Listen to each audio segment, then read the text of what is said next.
తెలంగాణ రాష్ట్రంలో అధికారం దిశగా అడుగులేస్తున్నటువంటి బీజేపీ పార్టీ ఒక కీలక నిర్ణయం అయితే తీసుకుందని చెప్పేసి స్పష్టంగా తెలుస్తూ ఉంది.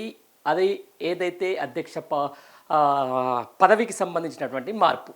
మొన్నటిదాకా బీజేపీకి పెద్ద దిక్కుగా రాష్ట్ర అధ్యక్షుడిగా ఉన్నటువంటి కేంద్ర మంత్రి కిషన్ రెడ్డి ఆయన పదవి బాధ్యతల నుంచి తప్పుకున్న తర్వాత నేరుగా అంటే కనీసం రాజకీయాలకు సంబంధించి చాలా రోజుల నుంచి ఫేడ్ అవుట్ అయినటువంటి వ్యక్తి, ఎప్పుడో ఎమ్మెల్సీగా గెలిచినటువంటి రామచంద్రరావుని తీసుకొచ్చి ఈరోజు బీజేపీ పగ్గాలు అప్పగిస్తారని చెప్పేసి ఊహాగానాలు అయితేనేది దాదాపు ఖరారైందని చెప్పేసి కూడా బీజేపీ అధిష్టానం నుంచి కూడా ఒక సంకేతాలు అయితే వచ్చినాయి. ఎందుకంటే కేవలం ఒకటే నామినేషన్ దాఖలు చేశారు కాబట్టి.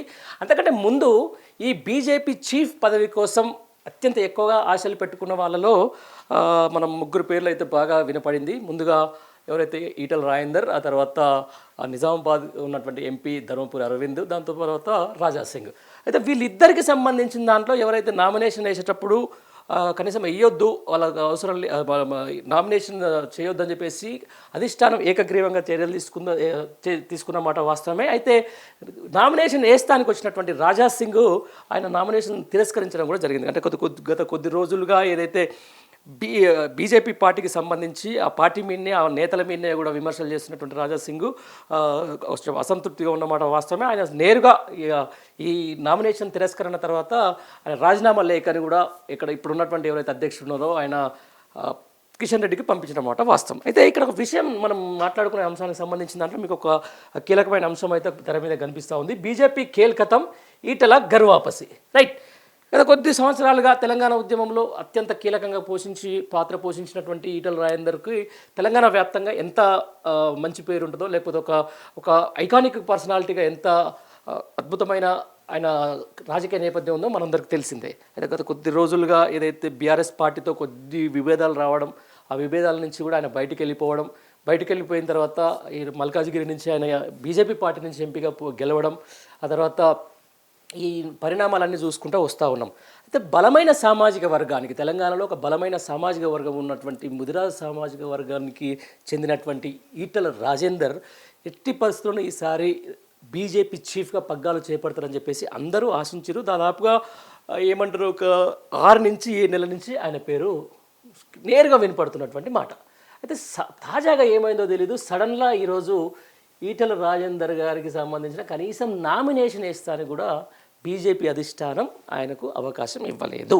ఇది మాత్రం ఫ్యాక్ట్. దీనికి సంబంధించిన దాంట్లో అసలు ఎలాంటి ఈ మధ్యకాలంలో పెద్ద కాంట్రవర్సీ కానీ, లేకపోతే ఈ మధ్యకాలంలో ఎలాంటి ప్రెస్ మీట్లు కానీ, కనీసం ఈ మధ్యకాలంలో ఎలాంటి రాజకీయ నేపథ్యం నుంచి దూరంగా ఉన్నటువంటి రామచంద్రరావుని నేరుగా తీసుకొచ్చి ఆయనకు సంబంధం లేకుండానే డైరెక్ట్ ఆయన చీఫ్ పదవులు ఇవ్వడంతో కొంచెం బీజేపీ క్యాడర్లో మాత్రం ఒక అనిశ్చితి వాతావరణం అయితే ఎదుర్కొన్నమాట వాస్తవం. ఎందుకంటే ఒక బలమైన కాంగ్రెస్ పార్టీ ఈరోజు అధికారంలో ఉంది, ఒక బలమైన ప్రతిపక్షంగా బీఆర్ఎస్ పార్టీ ఇక్కడ గట్టిగా కొట్లాడుతుంది. ఈ రెండు పార్టీల నడుమ పార్టీని సర్వైవలెన్స్ కోసం, లేకపోతే పార్టీని మరింత ముందుకు తీసుకురావడంలో ఒక కీలక పాత్ర పోషిస్తాడనుకున్నటువంటి ఒక ఈటల రాజేందర్ని ఈరోజు ఎందుకు పక్కన పెట్టారు అనే అంశానికి సంబంధించిన దాంట్లో ఒక విధంగా చెప్పాలంటే ఇక్కడ బీజేపీలోనే ఒక కొంచెం అసలు ఏం జరుగుతుందో తెలియని పరిస్థితి. దీంతోపాటు గతంలో బీసీ ముఖ్యమంత్రి నినాదంతో కూడా ముందుకెళ్తున్నటువంటి ఏదైతే బీజేపీ పార్టీ ఈరోజు బ్రాహ్మణ సామాజిక వర్గానికి సంబంధించినటువంటి రామచంద్రరావుని ఎందుకు బీజేపీ పగ్గాలు అప్పచెప్పింది అనే అంశానికి సంబంధించిన దాంట్లో కూడా చాలామందికి ఒక డౌట్స్ అయితే వ్యక్తం అవుతూ ఉన్నాయి. ఈ నేపథ్యంలోనే గతంలో ఉన్నటువంటి ఏదైతే బీజేపీ చీఫ్ బండి సంజయ్కి కేంద్ర మంత్రి పదవి, అలాగే మొన్నటిదాకా చీఫ్గా పనిచేసినటువంటి కిషన్ రెడ్డికి కేంద్ర మంత్రి పదవి రావడం, ఆ తర్వాత ఈటల రాజేందర్ గెలిచినా కూడా రానున్న రోజుల్లో ఆయన ఖచ్చితంగా కేంద్రంలో మంత్రి పదవి వస్తుందని చెప్పేసి ఒక వార్తలు రావడం, లేకపోతే బీజేపీ చీఫ్ పగ్గాలు ఇప్పిస్తారని చెప్పేసి ఈటల రాజేందర్కు ఒక అధిష్టానం నుంచి పిలుపు రావడం వచ్చిందని చెప్పేసి ఒక వార్తలు రావడం, అవన్నీ మనం చూసినామే. ఈ విషయంలో ఆయన కూడా ఎక్కువ ఆశలు పెట్టుకున్నటువంటి మాట వాస్తవం. అయితే ఇది కాకుండా ఈరోజు ఈటల రాజేందర్ని కాకుండా రామచంద్రరావుని ఎందుకు చీఫ్గా నియమించారనే అంశానికి చాలా వార్తలు అయితే వినిపిస్తున్నాయి. దీంట్లో కీలక పాత్ర ఆంధ్రప్రదేశ్ ముఖ్యమంత్రి చంద్రబాబు నాయుడు పోషించారని చెప్పేసి కూడా మనకు తెలుస్తూ ఉంది. ఎందుకంటే రానున్న జిహెచ్ఎంసీ ఎలక్షన్లో జనసేన, అలాగే బీజేపీ, దాని తర్వాత టీడీపీ పార్టీలు కలిసి ఇక్కడ తెలంగాణలో పోటీ చేయబోతున్నాయి. పోటీ చేసిన క్రమంలోనే కొంచెం ఇక్కడ హైదరాబాద్ పరిధిలో ప్రాంతాలకు సంబంధించిన దాంట్లో కొంచెం అధిష్టానం ఏది చెప్తే అది జరగడంలో చేయడంలో భాగంగానే ఖచ్చితంగా రామచంద్రరావు అయితే కరెక్ట్ అని చెప్పేసి కూడా ఈ చంద్రబాబు చక్రం తిప్పేసి ఈరోజు ఆయనకు బీజేపీ చీఫ్ పదవి ఇప్పించారని చెప్పేసి కూడా మరికొన్ని వార్తలు వస్తున్నాయి. అయితే ఈ నేపథ్యంలోనే అటు మంత్రి పదవి దక్కక, కేంద్ర మంత్రి పదవి దక్కక, ఇటు రాష్ట్రంలో బీజేపీ చీఫ్ కూడా అవకాశం రానటువంటి ఈటల రాజేందర్ మాత్రం కొంచెం అంతర్మదనంలోనే ఉన్నట్టుగా తెలుస్తూ ఉంది. గత కొద్ది రోజులు ఏదైతే కాళేశ్వరానికి సంబంధించినటువంటి ఏదైతే కమిషన్ విచారణ కంటే ముందు నుంచి కూడా కాళేశ్వరం మీద అప్పుడున్నటువంటి ముఖ్యమంత్రి మీద కూడా ఒక పాజిటివ్గా ధోరణితో మాట్లాడుతున్నటువంటి ఈటల రాజేందర్ ఎట్టి పరిస్థితుల్లో కాళేశ్వరం అనేది తెలంగాణ రాష్ట్రానికి వరప్రదాయినే, ఈ కాళేశ్వరం కట్టడంలో ఎలాంటి అవినీతి జరగలేదు, ఇది కేవలం కట్టుకథ మాత్రమే, ఇది కేవలం ప్రతిపక్షాలు లేకపోతే అధికార పక్షంలో ఉన్నటువంటి కాంగ్రెస్ పార్టీ చేస్తున్నటువంటి ఒక కుట్రే అని చెప్పేసి కూడా ఆయన కొద్ది రోజులుగా చెప్పుకుంటూ వస్తారు. ఈ నేపథ్యంలోనే బీజేపీ పార్టీ అంటే బీజేపీ లాంటి ఒక పార్టీలో ఉండి ఈరోజు బీఆర్ఎస్కు వంత పాడుతున్నారు, లేకపోతే బీఆర్ఎస్ పార్టీ వైపు మాట్లాడుతున్నారు అని చెప్పేసి కూడా ఆయన మీద కొంచెం గుర్రుగా ఉన్నట్టుగా తెలుస్తుంది. దీంతోపాటు ఏదైతే బలమైన సామాజిక వర్గం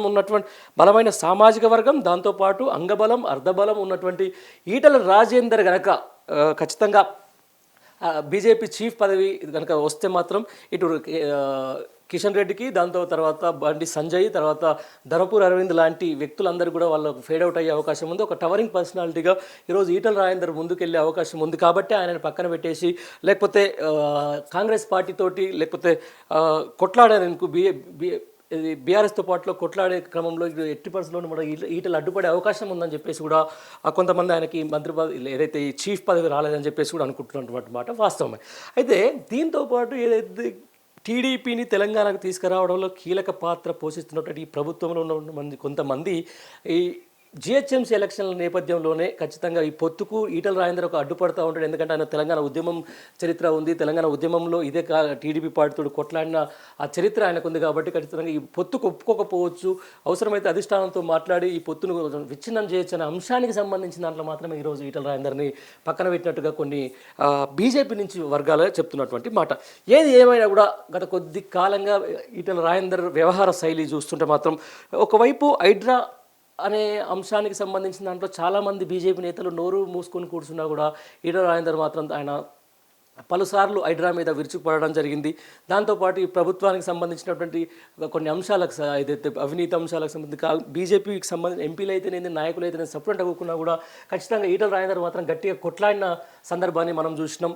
ఆ నేపథ్యంలో కూడా ఆయనను కొంచెం పార్టీ నమ్మడం లేదేమో అనేది ఒకటైతే కొంతమంది ఈటల రాజేందర్ వర్గాలకు సంబంధించిన వాళ్ళు చెప్తా ఉన్నారు. ఈ నేపథ్యంలో ఆయన కీలక నిర్ణయం కూడా తీసుకోబోతున్నారు. రానున్న రోజుల్లో మరోసారి గర్వాపసి రానున్నారు. ఎందుకంటే ఈ ప్రభుత్వం మీద వస్తున్నటువంటి వ్యతిరేకత, ఆ తర్వాత ఈ కాంగ్రెస్ ప్రభుత్వం, తర్వాత రేపొద్దున రానున్న రోజుల్లో కూడా బీజేపీ భవితవ్యం ఏ విధంగా ఉండబోతుందనే అంశాన్ని కూడా బేరీ చేసుకొని ఖచ్చితంగా మళ్ళీ ఆయన గర్వాపసి రానున్నారు, బీఆర్ఎస్ పార్టీలో చేరుతారు అని చెప్పేసి కూడా కొన్ని వార్తలు అయితే వినిపిస్తున్నాయి. దీనికి కాలమే సమాధానం చెప్పాలి.